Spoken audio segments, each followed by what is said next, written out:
Bihar public service commission में एक optional subject है श्रम एवं समाज कल्याण, ठीक है। और ये सब्जेक्ट बहुत ही अंकदायी है। ऑप्शनल सब्जेक्ट क्या है? ये नॉन डिजीज है। ये क्या है? Non disease. Non disease means मतलब जो सिलेबस है वो आपके समक्ष रखा हुआ है और उसी में से हम पूछेंगे। तो ये क्या हुआ? नॉन डिजीज, ये आसान है।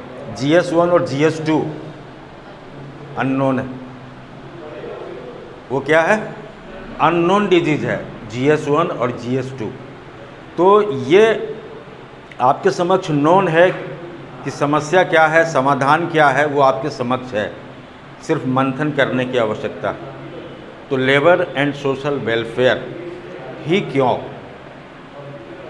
श्रम एवं समाज कल्याण, बहुत सारे ऑप्शनल सब्जेक्ट है। हिस्ट्री है, पब्लिक एडमिनिस्ट्रेशन है, सोशोलॉजी है, लॉ है, इंजीनियरिंग है। मैं इस पर फोकस इसलिए कर रहा हूँ कि श्रम एवं समाज कल्याण क्यों सबसे अंकदायी है और इसकी ब्यूटी क्या है, इसकी खासियत क्या है, सैलिएंट फीचर क्या है, विशेषताएं क्या है, उसे मैं आप तक पहुंचाने जा रहा हूं। ठीक है। LSW, ठीक है जी। LSW optional subject compare to all subjects, optional जितने भी है उस सभी में इसकी खासियत बताते हैं। खासियत क्या है?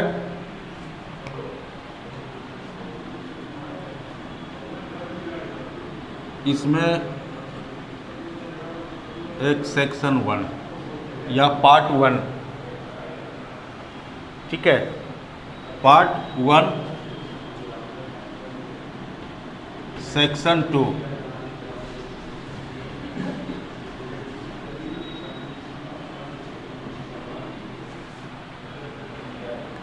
जब LSW इसका सिलेबस देखें आप लोग, डू यू नो? नो।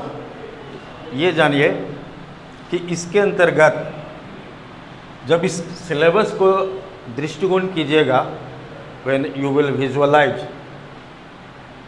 तो इसमें क्या क्या तत्व पाइएगा। तो सेक्शन 1 में देखिएगा कि यहाँ है श्रम विधान, श्रम विधान का सिद्धांत।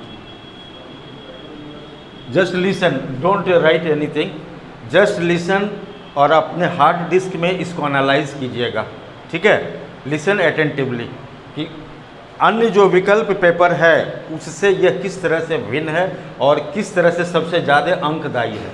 मेरा जो थीम है वो ये है। और analysis, decision will be your, I am not going to press, decision will be from your side, what is what, ठीक है। श्रम विधान का सिद्धांत, श्रम विधान का प्रकार, ठीक है। इसके बाद श्रम विधान का इतिहास,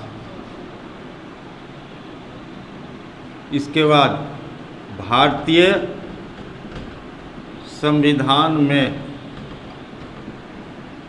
श्रम का, भारतीय संविधान में श्रम का प्रावधान, प्रावधान या उपबंध। और इंग्लिश जानिए तो एग्जैक्ट जानिए, हिंदी जानिए तो एग्जैक्ट जानिए। प्रावधान और उपबंध दोनों का मीनिंग एक है। इंग्लिश में इसका मीनिंग होता है provisions, what are the provision. तो परीक्षा में भी जहाँ कन्फ्यूजन हो उसका इंग्लिश देखिएगा। कोई भी परीक्षा में अगर बाइलिंगुअल है तो English you will feel sometimes more easy और ईजियर। ये 1 नंबर में ये है जी। दूसरा नंबर में है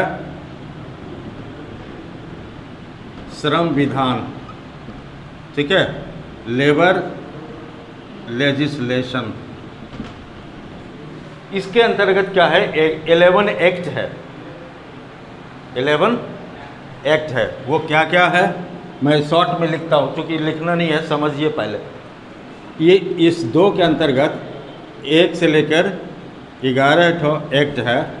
that is nothing but factories act 1948, minimum wage act 1948, ठीक है, वर्क्समैन कंपनसेशन एक्ट कर्मकार क्षतिपूर्ति अधिनियम वो 1923, ठीक है। इस तरह से payment of wage act 1936, payment of gratuity act 1972, ठीक है। Bihar shops and establishment act 1953, bidi and cigar condition of employment act 1966, child labour provision of provision and regulation act 1986, ठीक है। इसके बाद है मैटरनिटी बेनिफिट एक्ट 1961, ठीक है। फैक्ट्रीज एक्ट हो गया, मिनिमम वेज एक्ट हो गया, वर्क्समैन कंपनसेशन एक्ट 1923 हो गया, पेमेंट ऑफ वेज एक्ट 1936, 86, 61, ठीक है। दो और एक होगा इसमें, 11 है टोटल, ठीक है। वेज हो गया, ये ESI act 1948, ESI act 1948, ESI act 1948, like that means this is a act. Second is 11 act, श्रम विधान है 11, ये आपके सिलेबस में, और ये है। इसके बाद तीसरा है ILO, international labour organisation. International labour organisation के अंतर्गत अंतर्राष्ट्रीय श्रम संगठन का गठन, ठीक है। इसके बाद उसका क्रियाकलाप, अंतर्राष्ट्रीय श्रम संगठन का जो है भारतीय श्रम विधान पर प्रभाव, फिर अंतर्राष्ट्रीय श्रम संगठन के अंतर्गत ही है recommendation and conventions and recommendation, अभिसमय और संस्तुति, लाइक दैट। ये ILO है तीसरा। इसके बाद चौथा है बिहार में श्रम प्रशासन, labour administration in Bihar government, ठीक है। ये है तो सेक्शन 1 के अंतर्गत ये है आपका सिलेबस, सेक्शन 1। और सेक्शन 2 के अंतर्गत जब देखेगा तो पहला है आपका औद्योगिक विवाद। औद्योगिक विवाद के अंतर्गत जब सब मल्टीपुल कीजिएगा, सब पैराग्राफ कीजिएगा तो देखिएगा अवधारणा, कंसेप्ट कि अंतर्राष्ट्रीय ये इंडस्ट्रियल रिलेशन, औद्योगिक संबंध से आप क्या समझते हैं, औद्योगिक संबंध की अवधारणा क्या है, इसके प्रकार क्या है, इसके औद्योगिक विवाद मीन्स इंडस्ट्रियल डिस्प्यूट्स, उसके कारण, उसके रोकथाम के या निदान के उपाय, what are the provisions to remove industrial disputes, ठीक है। व्हाट आर द मशीनरीज, क्या क्या तत्व है। इसके बाद हड़ताल है। इसके बाद जब आइएगा उसके नीचे इंडस्ट्रियल डिस्प्यूट एक्ट 1947, वहाँ यहाँ सेकेंड पार्ट में एक एक्ट है इंडस्ट्रियल डिस्प्यूट एक्ट 1947, औद्योगिक विवाद अधिनियम 1947। इसके बाद वर्कर्स पार्टिसिपेशन इन मैनेजमेंट, श्रमिकों की प्रबंधन में सहभागिता, उसका मीनिंग क्या है, उसका प्रबंधन क्या है, और भारत में विफलता के कारण, ठीक है, भारत में विफलता के कारण। इसके बाद देखिएगा तो फिर ट्रेड यूनियन, श्रम संघ, तो श्रम संघ मीनिंग क्या है, श्रम संघ का प्रकार क्या है, इसका फॉर्म्स क्या है, श्रम संघ का प्रभाव क्या है भारतीय श्रम पर, इसकी मान्यता क्या है, इसका प्रतिस्पर्धा, राइवलरीज ऑफ ट्रेड यूनियंस। इसके बाद इसका रिकॉग्निशन एंड रजिस्ट्रेशन। फिर ये ट्रेड यूनियन एक्ट 1926, श्रम संघ अधिनियम 1926। सेकेंड पार्ट में दो एक्ट है, एक इंडस्ट्रियल डिस्प्यूट एक्ट 1947 और दूसरा ट्रेड यूनियन एक्ट 1926। इसके बाद जब आइएगा सामाजिक कल्याण, ठीक है, सामाजिक सुरक्षा और सामाजिक कल्याण। इसके अंतर्गत देखिएगा कि सामाजिक कल्याण क्या, सामाजिक सुरक्षा, इसका अर्थ क्या है, इसकी प्रकृति क्या है, सामाजिक सुरक्षा का प्रकार क्या है, व्हाट आर द मेथड्स। ठीक है, सामाजिक सुरक्षा एक टॉपिक है। सामाजिक सुरक्षा के बाद समाज कल्याण जब देखिएगा तो उसके अंतर्गत मिलेगा बेरोजगारी। ठीक है, बेरोजगारी के बाद उसके अंतर्गत देखिएगा बेरोजगारी क्या है, बेरोजगारी के कौन कौन से प्रकार है, बेरोजगारी दूर करने के लिए क्या क्या कार्यक्रम है लगभग। उसके बाद है निर्धनता, पॉवर्टी, गरीबी। गरीबी का मीनिंग क्या है, इसका मापदंड क्या है, इसके कौन कौन से कारण है, गरीबी को दूर करने के लिए प्रयास केंद्र सरकार और राज्य सरकार से। ठीक है जी। सामाजिक समस्या देखिएगा, सामाजिक कल्याण, पहला हो गया बेरोजगारी, दूसरा हो गया गरीबी। इसके बाद देखिएगा बाल कल्याण। बाल कल्याण क्या है, इसकी समस्या क्या है, इसके दूर करने के उपाय क्या है। फिर महिला कल्याण। ठीक है, महिला कल्याण में देखिएगा कि इसकी समस्या क्या क्या है, दूर करने के कौन कौन से तत्व हैं इसकी समस्या को। इसके बाद आइएगा तो भिक्षावृत्ति, मीनिंग क्या है, प्रकृति क्या है, भिक्षावृत्ति दूर करने के उपाय क्या है। ठीक है, फिर आइएगा तो मद्यपान निषेध। मद्यपान निषेध का प्रभाव, सामाजिक प्रभाव क्या है इस, और इसको दूर करने के लिए बिहार सरकार के द्वारा क्या क्या कार्यक्रम चलाया जा रहा है। फिर है वेश्यावृत्ति, इसकी प्रकृति, अर्थ क्या है, प्रकृति क्या है, what are the reasons and what are the factors to remove prostitution. सामाजिक समस्या और सामाजिक कल्याण साथ साथ देखिए आ रहा। फिर सामाजिक सुरक्षा फिर आएगा, उसके अंदर ओल्ड एज, फिर अनियोजन भत्ता है। सामाजिक सुरक्षा कार्यक्रम के अंतर्गत ओल्ड एज पेंशन, फिर अनियोजन भत्ता है।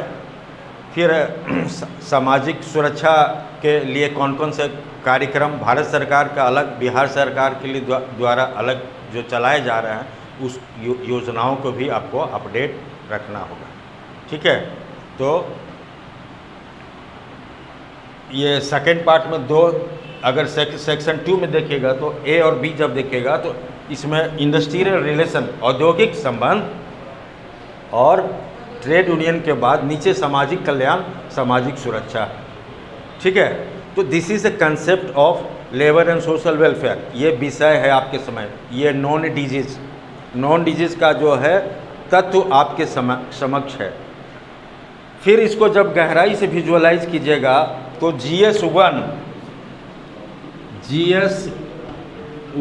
एंड GS2 में देखिएगा अर्थशास्त्र है। ठीक है, अर्थशास्त्र है, हिस्ट्री भी है, ज्योग्राफी भी है, पॉलिटी भी है, मतलब मैं कंबाइंड बता रहा हूँ। ये सारा GS1 और GS2 में ये सारे टॉपिक्स आपको आएगा। ठीक है, GS और GS1 और GS2 में ज्योग्राफी आपका है ना, history, science and tech, then economics, polity और इंडियन कॉन्स्टिट्यूशन। ठीक है, करंट अफेयर्स, ये सारा चीज़ है। अब जब इस विषय को देखिएगा कि how it is beneficial to students amongst all existing optional subject, अभी वर्तमान में जितने ऑप्शनल सब्जेक्ट है उसमें सबसे अंकदायी, अगर ऑप्शनल सब्जेक्ट में 300 में 260 आ गया तो your next foot is very sure. Interview का यू कैनॉट से, बट इसमें आप अपना ताकत लगाइएगा और इसका प्रतिफल भी मिलेगा, इसका रिजल्ट भी सामने है। और इसके साथ जब विजुअलाइज कीजिएगा तो इसके अंतर्गत देखिए अर्थशास्त्र, पब्लिक एडमिनिस्ट्रेशन। ठीक है, अर्थशास्त्र, public administration, polity and Indian constitution. इसके बाद political science and international relation, then sociology, then psychology and current affairs. ठीक है, अर्थशास्त्र, public administration, polity and Indian constitution, political science and international relation, sociology, psychology, current affairs, ये सब का समा यहाँ पर ये कंजर्व होता है। वो भी मैं बता रहा हूँ कि किस तरह से। अर्थशास्त्र जब देखेगा तो इसके अंतर्गत लेबर इकोनॉमिक्स है। माइक्रो लेवल पर जब आप जाइएगा तो लेबर इकोनॉमिक्स, इसमें से लेबर इकोनॉमिक्स आपके अंतर्गत मिलेगा। यहाँ जब आप आइएगा, मिनिमम वेज एक्ट 1948, ठीक है। फिर देखिएगा public administration, Maslow need of hierarchy administration, जब इसके अंतर्गत आइएगा, विधान का सिद्धांत, इतिहास, संविधान में, भारतीय संविधान में श्रम का प्रावधान या उपबंध, इंडियन पॉलिटी और इंडियन कॉन्स्टिट्यूशन का देखिए डायरेक्ट एप्लीकेशन है एक टॉपिक में। भारतीय संविधान में, भारतीय संविधान में श्रम का क्या प्रावधान है, श्रम विषय का क्या प्रावधान है, what are the provision of labour in Indian constitution, भारतीय संविधान में श्रम से संबंधित क्या क्या प्रावधान दिया हुआ है, वो देखिए यहाँ से एक्सट्रैक्ट। इंडियन पॉलिटी और कॉन्स्टिट्यूशन देखिएगा, वहाँ से एक्सट्रैक्ट है। पॉलिटिकल साइंस से है एडमिनिस्ट्रेशन में। फिर आपका सोशोलॉजी में क्या है, इंडस्ट्रियल सोशोलॉजी, औद्योगिक समाज विज्ञान, उसका एप्लीकेशन है। ये मैं बुलेट्स में बता रहा हूँ।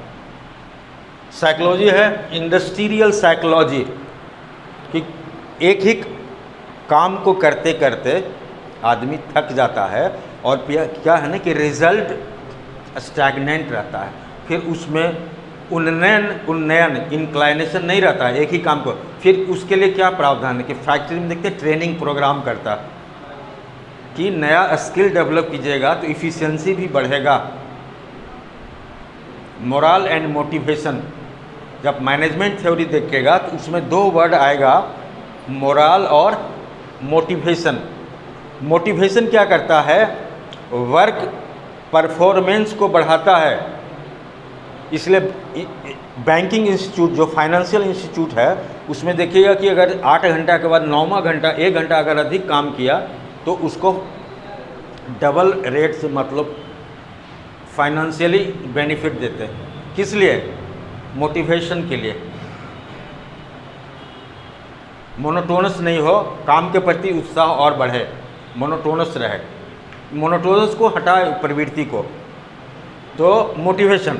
और मोरल क्या करता है, वर्क इफिशिएंसी को बढ़ाता है जी। अगर आपका मोरल डाउन है, इस कक्षा में आए हैं और इस उद्देश्य से अगर बैठे हैं कि देखते हैं क्लास में आए हैं पढ़ेंगे और भगवान इसका मालिक है, then please do not come from tomorrow because your moral is at very zero level.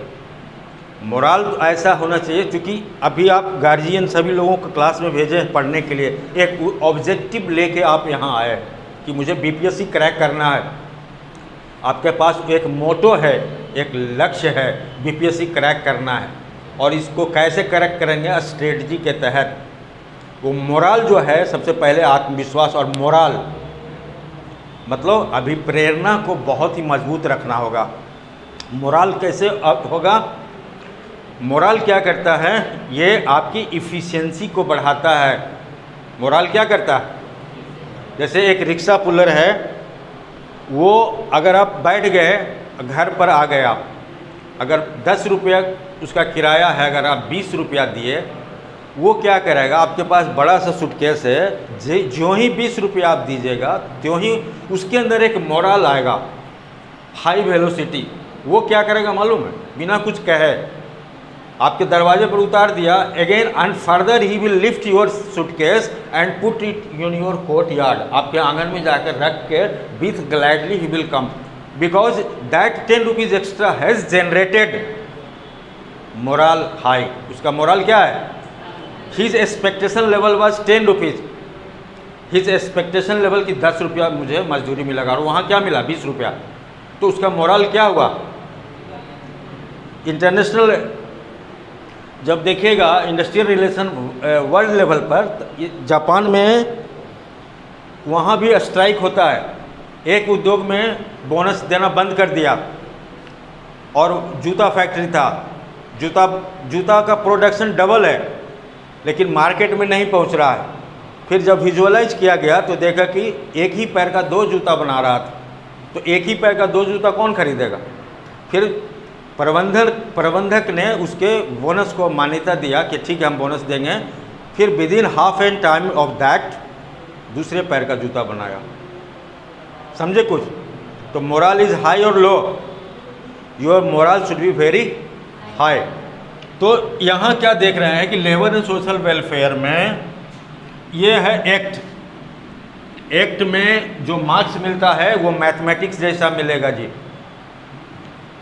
Neither anybody can cut any marks like mathematics provided कि रॉन्ग नहीं हो। तो एक्ट में जो है आपका मार्क्स जो है लाइक मैथमेटिक्स, और 3 क्वेश्चन अगर बढ़िया से तैयार कीजिएगा तो इसमें 3 क्वेश्चन इसमें से भी लिख सकते हैं, फॉरगेट दिस एंड दिस, लेकिन you have to keep balance. बात समझ? ये क्वेश्चन भी पिछले भारतीय संविधान में श्रम का प्रावधान, भारतीय संविधान में कौन कौन से प्रावधान है पिछले, जब ये क्वेश्चन देखिएगा पिछले 5 कंसिक्यूटिव 5 बार से ये क्वेश्चन आ रहा है। बीपीएससी में मैं बता रहा हूँ, इस बार भी आया और पिछले 4 बार भी इंक्लूडिंग दिस 5 बार से यह आ रहा है कि भारत के संविधान में श्रम से संबंधित क्या क्या प्रावधान है। बात समझ रहे हैं? और इसमें भी आपको 50 नंबर में 45 नंबर मिलेगा, प्रोवाइडेड कि इसको अलंकृत करके संविधान की जो अनुच्छेद है उसके व्हाट आर द प्रोविजंस है उससे लिखेगा, नंबर नहीं कटेगा। सिर्फ कहानी लिखने से नहीं मिलेगा। कहने का मतलब है कि उसके अंदर एलिमेंट हो, आप अपने अंदर जो मानवीय तो आप अपने अंदर विजुअलाइज कीजिए। आप यहाँ आए हैं, सपोर्ट गार्जियन कर रहे हैं हर तरह से, और ये जान लीजिए कि आर्थिक पहलू, निर्धनता कोई अभिशाप नहीं है, इस पर नैतिकता के साथ साहसिक कदम रखिएगा तो ये आपके सफलता में कोई ड्रॉबैक नहीं है। डॉक्टर APJ अब्दुल कलाम, देखिए लालटेन भी नहीं था, ना हाउ डिग्री से पढ़ाई किए थे, और देखिए उस व्यक्तित्व। तो आपके इस तपोभूमि में सब लोग सपोर्ट करें लेकिन आपके साथ कोई नहीं चलेगा, तो कैसे चलिएगा? कि अकेला चला था, अकेला चलूँगा, अकेला चला था, अकेला चलूँगा, गगन के सितारे न दो साथ मेरा, बहुत दूर मेरी निशा का सवेरा, अगर तुम थक गए हो तो लौट जाओ, बहुत दूर मेरी निशा का सवेरा। इस संघर्ष में आपको कोई नहीं साथ देगा। साथ कब देगा? The day you will crack BPSC, उसी overnight everything will be changed. जिस समय आप BPSC जिस दिन क्रैक कीजिएगा, देखिएगा जो दूर के भी रिश्तेदार हैं वो आपसे करीबी रिश्ता बनाएगा। Is it clear or not? No. Is it clear or not? Is it clear? Yes. जो मानवीय संघर्ष देखिए, अभी हाल फिलहाल में बता रहे हैं, मैं देख रहा था नोबेल पुरस्कार में madam Curie is the only scientist who has received Nobel पुरस्कार फिजिक्स और केमिस्ट्री दोनों में, ठीक है। और नॉट ओनली मैडम क्यूरी, उनके दोनों बच्ची इरनी क्यूरी, ईव क्यूरी, इरनी क्यूरी और ईव क्यूरी, उनको 2 बच्ची थी, वो दोनों को भी नोबेल पुरस्कार मिला है। 1935 में ईव को और इरनी दूसरी बच्ची को शांति का नोबेल पुरस्कार 1965 में मिला है। यानी देखिए उस विभूति का 2 बच्ची, दोनों वो भी दोनों नोबेल से सुसज्जित है। तो खड़ा रहा जो अपने पथ पर, लाख मुसीबत को आने में, मिली सफलता उसको जग में, जीने या मर जाने में। डू और डाई, डू और, मैं कहता हूँ कि आप अपने जीवन का 1 साल अपने कब्जा में कीजिए, मात्र 1 साल, और आज का डेट आप अपने कॉपी में कहीं लिख लीजिएगा। क्यों?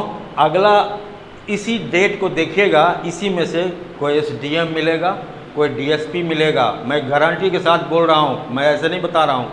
मैं जिसको पढ़ाया हूँ कम से कम more than 300 students assistant, they have already qualified.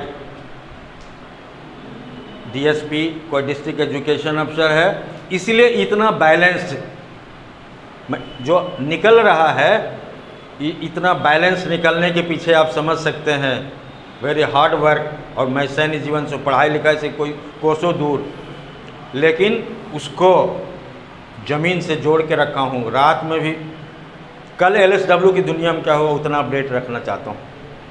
ये तभी होगा जब आपके अंदर जुनून होगा, रियली जुनून होगा, जुझारू होगा। और my dear friend, exam student ही क्रैक करेगा। मैं बता दिया, आज का डेट आप कहीं लिख लीजिएगा, और अगले साल आज ही के दिन जब देखिएगा तो इसी में से, इस लॉट में से कोई डीएसपी मिलेगा, और कोई एसडीएम मिलेगा, कोई डिस्ट्रिक्ट एजुकेशन मिलेगा। मैं गारंटी के साथ कहीं लिख के दे सकता हूँ। और that time will tell the difference between you and you, amongst you. ये time, because time is life, life is time. Is it clear? Is it clear? कहने का मतलब कि आपका जो समय है बहुत ही बहुमूल्य है, इतना प्रेशियस कि तो इज इट इंटरेस्टिंग? तो you see how this system is, क्योंकि करंट अफेयर्स भी है, ये विषय इतना लावण्य है, इतना फ्रूटफुल है कि अगर मनोयोग से पढ़िएगा, मनोयोग से डीप इंटरेस्ट, मतलब चाव से पढ़िए, not for the sake of exam. अगर एग्ज़ाम पढ़ने की दृष्टि से, तो मैं यहाँ खड़ा होकर आपके पास स्पॉन्टेनियस नहीं बोल पाता।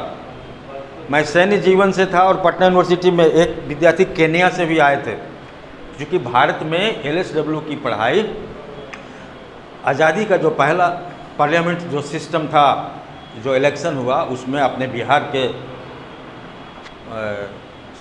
Shri Jagjivan Ram, he was labour minister, he was, उन्होंने क्या किया कि बिहार के लोग लेबर अफसर तभी बनेगा, पर्सनल अफसर तभी बनेगा, इंडस्ट्रियल रिलेशन तभी बनेगा जब इसकी शिक्षा होगी। उस समय, उसके पहले अहमदाबाद में टेक्सटाइल्स मिल्स में था PG diploma in labour management, labour, और कहीं नहीं था।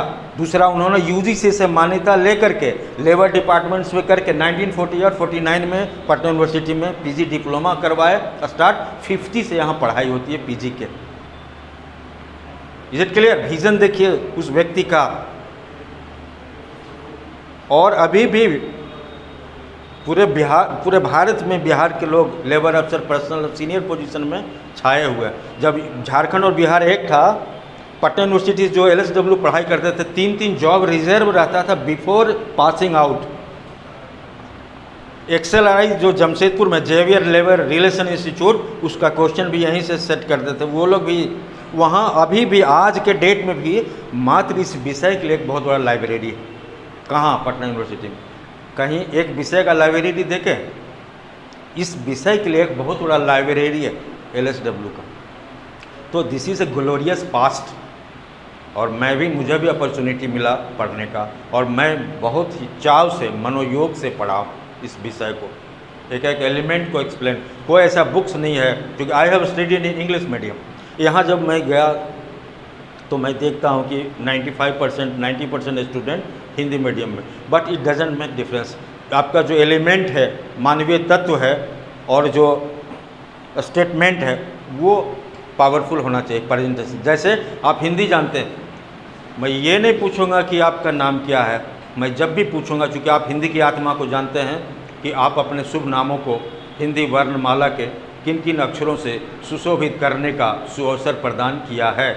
यानी आपका जो प्रेजेंटेशन हो वो प्रबल और प्रचंड, अगला आदमी हिल जाए। आपकी कॉपी बोलती है, जो परीक्षा दे के आता है ना, जो इन्विजिलेटर रहता है, ठीक है। कहने का मतलब आपके अंदर रियल इंटरेस्ट हो इस विषय में, तब 200 300 में 260, 270, 266 तक का तो मैं देखा हूँ, 220, 240 तो मिनिमम आना चाहिए, प्रोवाइडेड कि आपके अंदर लगन होना चाहिए, और वो अंदर से आएगा, सीखने की ललक। क्योंकि आप विद्यार्थी हैं, आपका समय पढ़ना खाना पढ़ना यही है, तो इसको आप कर्मवीर बनिए। कर्मवीर आंधियों में भी अंतस्थ की दीप जलाते हैं, किस्मत पर वे नहीं रोते, आंसू नहीं बहाते हैं, राहों में कभी नहीं थकते, मंजिल पर सुस्ताते। यू हैव टू बिकम कर्मवीर। सो अभी मैं नटसेल में मैं इतना ही बोल सकता हूँ कि आप एक डेक चलेंगे तो मैं 3 डेक चलूँगा आपके साथ। इस विषय को लेकर के हमारी यात्रा प्रारंभ होगी, और together we can and we will make a difference. Goodbye for now.